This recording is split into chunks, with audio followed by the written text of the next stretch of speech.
अस्सलाम वालेकुम दोस्तों, मैं हूं अमजद मलिक और आप देख रहे हैं मेरा यूट्यूब चैनल अपना पंजाब दी शान मक्खी चीना। असी जनाब अपनी टीम दे नाल दंदी सुराली टीम दे नाल और इस इलाके दा विजिट वास्ते आए हैं। खूबसूरत देसी जनाब गावां और बैल सौ असी इस वीडियो च विखावांगे लेटी नस्ल दियां जिहड़ी साढ़े तलगंग दी फेमस नस्ल है। इस नस्ल दे जनाब दांद बड़े मशहूर हैं, गावां बड़ियां मशहूर हैं। ते साढ़े नाल मौजूद ने जनाब। अस्सलाम वालेकुम, क्या हाल है जी? खैर, ठीक हो? नाम की सुना? मोहम्मद सलीम दंदी। मोहम्मद सलीम दंदी। ये कितने अरसे तो जनाब तुसी शौक करने पे हो जी? ये बचपन तो शौक साडा दादे शौक थी और अबुआ शौक थी। अच्छा, हमारी बचपन तो ही शौक लगी यानी। माशाल्लाह माशाल्लाह। ते तुसी इस तो इलावा और कोई कभी सर्विस भी की थी? आर्मी सर्विस की। Army retire. आओ जी पीछे आओ, जरा इधर आओ।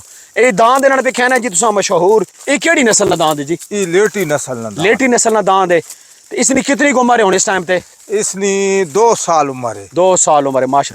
अच्छा दोस्तों, इन जड़े जानवर तुसा असी इस वीडियो च विखावन लगे, मेरा कैमरा मैन लग गया हो जी। इन जड़े असी जानवर तुहानू इस वीडियो च विखावन लगे ये बड़े अथरे, मतलब जिस आखना ना वेरी एक्टिव एनिमल जनाब। ये ओ वन जनाब। ते ये नस्ल बड़ी मशहूर है तलगंग दी लेटी दी नस्ल, समझ आई? ये इतने लेजी नहीं हैं जिस तरह कि मतलब शहर अजकल वेखो ना ए बैठ विखाओ जी मेरा कैमरा मैन। पुत्र दरख पिछा मोड़े ना गाइयां पिछाई मोड़ जरा एक दौड़ा दो ना जी।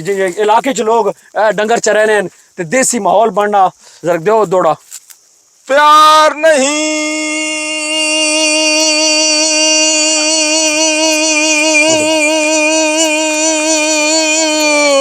कोई बिजली है जड़ी मैं मस्कीन ते ढह गई। जी मैं जान के अग विच छाल मारी कुल संगत होड़े दी रह गई। जी में बल्ला विच गई टपियां अस्सी मस्कीन बंदे ढोले उचियां जाई तकियां। वाह भाई वाह। किनू फनट मड़ा माही रता रंग सन तरियाना पत्ता लग वैसी इना सजड़ा खोट या बहार में माई रंग किनुआ दे लाल हो गए। बाजो सजना दिया साढ़े बच्चन महाल हो गए।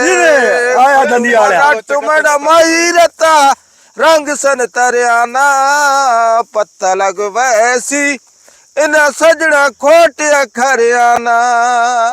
क्या बात है। पाकिस्तान आर्मी दे रिटायर ने जनाब। और हुण ए जानवर इस तो इलावा इन्हां डंगर तो इलावा कोई भेड़ बकरी भी रखी हुई ने? भेड़ बकरियां और उस तो बाद मैं फौज ने विचो 3 साल मुतहदा च रहा।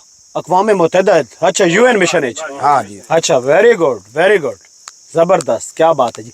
बकरियां भेड़ा भी रखी हुई ने? हाँ, बकरियां भेड़े हर एक चीज है। बकरियां बलोच साहब ने केड़ी नस्ल दी बकरियां? मक्खी चीनी। क्या बात है। अपना पंजाब दी शान मक्खी चीनी। साडा मिशन पाकिस्तान दे हर इलाके दे विच मक्खी चीनी ब्रीड बावल नगर हर इलाके दे विच इस ब्रीड आ इंप्रूव करना अस मक्खी चीनियां। और साड़ी कोशिश है कि जिथे भी कोई मक्खी चीनी दा लवर फिरना उसा जनाब अल्लाह असी सामने लेके आइए। एक दौड़ा और जी, आओ जी। इस गाइयां के लंबी स्किन तो नहीं इसनू बीमारी आई थी ना। अच्छा जो बीमारी विच बचपन एक दौड़ा हो जी प्यार मोहब्बत असी जड़ा तो सको बड़े प्यार ना बड़े मोहब्बत ना बड़ी दूरों चल के आए जी।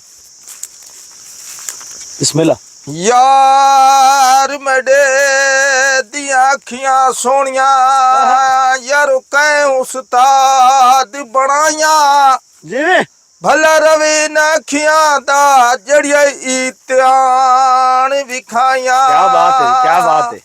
चिट्टे वर पै माया दुनिया मतलब दीन साफ न रह माया। क्या बात है बलोच साहब। हाँ जी, क्या बात। शादी की थी ने? शादियां मैं 2 शादियां की थी। माशाल्लाह 2 शादी की। इसके बाद किए जाने को ज़हन है नहीं? माशाल्लाह क्या शादी तो मर्द न गाना। जी में ए जनाब असी देसी माहौल डेरा दिखाओ जी। ओ सामने वाला भी डेरा है, इधर वाला भी डेरा, अलग अलग डेरे। ये बड़ा खूबसूरत माहौल है जी। शाम ना अलग अलग ओए बोलो चौधरी लाइव नहीं। अच्छा, ये जनाब अल्लाह ही देसी माहौल सारा दिखाओ जी। कैमरा मैन पीछे सारा बेरियां ये जनाब झाड़ियाँ, ये जनाब साड़ी सकाफत जी तलगांगनी दंदी ना खूबसूरत इलाका। वीडियो एक मिनट जी बजान माइक लगे, वीडियो अच्छी लगे तो वीडियो लाइक और शेयर जरूर करना, कमेंट करके दसना कि आज दी वीडियो क्यों जी लगी। अल्लाह हाफिज जी।